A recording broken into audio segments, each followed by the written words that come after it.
Hola, son los últimos días del mes de abril del año 1274 a.C. y es el cuarto año del reinado del faraón Ramses II. Y en este momento, el faraón partió hacia el norte al frente de un ejército de 20.000 hombres. Su objetivo: obligar al reino amorreo a retornar a ser un estado vasallo de Egipto. Desafortunadamente para los amorreos, en este momento de su historia, ellos se hallaban justo entre el poderoso reino de Egipto y el poderoso reino hitita. Estos eran dos estados antagonistas que se hallaban empujando sus fronteras en direcciones opuestas, y ambos se lanzaron a obligar a los amorreos a ser sus vasallos. Y por varias generaciones fue un constante estira y afloja, en el cual algunas veces un reino lograba superar al otro. Como un ejemplo de ello, durante el reinado del faraón Seti I, este logró hacer que el reino amorreo pasara a ser un estado vasallo de Egipto. Pero luego, en algún momento tras la muerte de Seti I, el reino amorreo pasó a la causa hitita. Entonces, Ramses II, hijo de Seti I, no toleró el evento y se lanzó hacia el norte con aquellos 20.000 hombres. Ramses II solo tenía una cosa en mente: los amorreos tenían que retornar a ser vasallos de Egipto. Y de los 20.000 hombres que le acompañaban, 16.000 eran infantes, y 4.000 más tripulaban a 2.000 carros de guerra. Además, en los ejércitos de la antigüedad comenzaban a ver la búsqueda de organizaciones más efectivas. Y por esa razón, el ejército egipcio estaba dividido en 4 divisiones. Y estas eran las divisiones Amón, Ra, Set y Ptah. Y eso no es todo. Además del ejército que se había puesto en marcha, al norte, en la ciudad portuaria de Sumur, se hallaba una nutrida agrupación egipcia dejada allí previamente por Ramses II como guarnición de la ciudad. Por las siguientes 4 semanas, el ejército marchó hacia la ciudad fortificada de Kadesh, una localidad de gran importancia estratégica que tenía que ser conquistada. Y ya al mediodía del 30º día de marcha, Ramses II y su división de vanguardia, la división Amón, estaban a solo 11 kilómetros de Kadesh y estaban cruzando un vado en el río Orontes, cuando en ese momento 2 nómadas beduinos se acercaron al faraón y le informaron que habían sido enviados por sus compatriotas a buscarle, porque ellos habían sido obligados a unirse al ejército del rey hitita Muwatalli, y le informaron al faraón que el rey hitita, junto a su ejército, habían marchado hacia Kadesh para reforzarla. Pero cuando Muwatalli oyó que el faraón estaba cerca, el rey hitita simplemente huyó, y ahora aquel y su ejército estaban muy lejos hacia el norte. Al oír esas palabras, el faraón decidió aprovechar la oportunidad. Con la huida de su enemigo existía la posibilidad que la mera presencia del faraón con su división de vanguardia podía forzar la rendición de Kadesh. Entonces partió de inmediato con su división, y tras una marcha rápida ellos arribaron ante la ciudad. Pero han de haber hallado las puertas de la misma cerradas, porque luego la división prosiguió su marcha, y ya al noroeste de Kadesh, el faraón ordenó establecer su campamento. Tal vez no había logrado tomar la ciudad con un golpe de mano, pero gracias a la noticia de la huida de sus enemigos, su campaña ya había comenzado con buen pie, y tan pronto como el resto de su ejército arribara, él iniciaría el asedio. Y el faraón ya se hallaba en su tienda de campaña cuando se presentó ante él uno de sus exploradores, quien traía consigo a 2 prisioneros. Estos eran guerreros del ejército hitita, y a golpes revelaron que el ejército enemigo y el rey hitita Muwatalli ya estaban allí, escondidos al sureste de Kadesh y listos para luchar. Inmediatamente Ramses II llamó a sus oficiales a una reunión de emergencia y les lanzó amargas acusaciones porque estos no le habían avisado de la presencia del enemigo. Y la situación era crítica. Ramsés II solo tenía consigo a una división, y del resto del ejército, la división Ra ya había cruzado el vado en el río Orontes, pero aún estaba a cierta distancia, mientras que las divisiones Ptah y Set estaban muy lejos. Entonces envió mensajeros con órdenes urgentes para que todas las divisiones se le unieran lo más pronto posible. Precisamente, el rey Muwatalli estaba allí, al sureste de Kadesh, con un ejército que se cree que tenía 23,000 hombres. Estos eran 8,000 infantes y 15,000 tripulantes de 5,000 carros de guerra pesados hititas. Y mientras Ramsés II se hallaba aún en su tienda de campaña intentando entender lo que estaba sucediendo, Muwatalli entró en acción y lanzó a la lucha a 2,500 carros de guerra.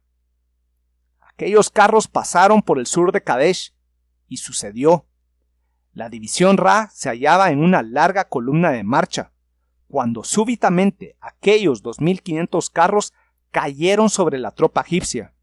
Y porque ellos no sabían nada, ni estaban en formación de combate, la tropa egipcia fue sorprendida y simplemente se desmoronó ante el súbito ataque. En un abrir y cerrar de ojos, una división completa había sido dispersada. El 25% del ejército egipcio había sido destruido. Y Ramsés aún se hallaba discutiendo con sus oficiales sobre la situación cuando súbitamente un mensajero entró a su tienda de campaña trayendo consigo las noticias de aquel desastre. Entonces los victoriosos carros hititas viraron hacia el norte. 2 grupos de carros se lanzaron sobre los flancos del campamento, mientras que el grupo central hitita simplemente arrolló al muro de escudos colocados para delimitar al recinto. Y en ese momento, el pánico y la confusión atrapó a la tropa egipcia. En los relatos que han sobrevivido de la campaña, el mismo Ramsés II nos describe que él fue abandonado por todos. Ni sus oficiales, ni los conductores de carros, ni los soldados, ni los portadores de escudos permanecieron a su lado. El faraón luego relataría que él no perdió su aplomo, se colocó su peto de malla y se lanzó a la lucha, y que él, solo con su arco, tumbó a decenas de enemigos.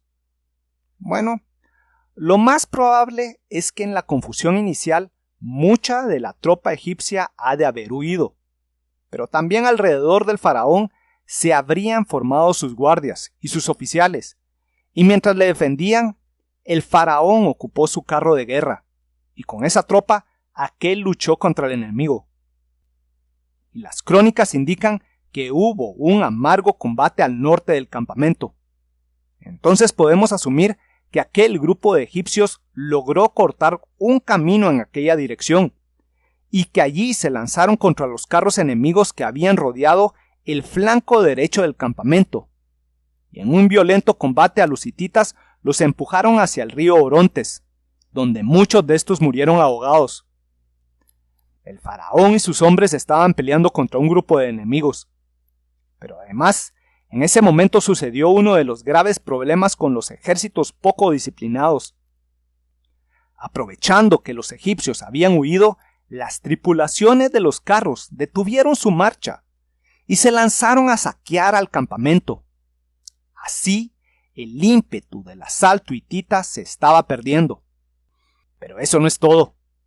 En este preciso momento arribó desde el noroeste la guarnición del puerto de Sumur, y según el relato del mismo faraón, cuando estos hombres le vieron luchando desesperadamente contra el enemigo, le tomaron como ejemplo, y los recién llegados también se lanzaron a la lucha. Y así, con los refuerzos que habían arribado, ahora Ramsés II, sus guardias, oficiales y la tropa de la división Amón que estaban rehaciéndose se lanzaron al ataque, y los saqueadores fueron expulsados del campamento tras sufrir enormes pérdidas. A la distancia, Muwatalli observó la derrota de su tropa, pero él aún tenía 2,500 carros en reserva, y en ese momento a 1 millar de esos les ordenó atacar.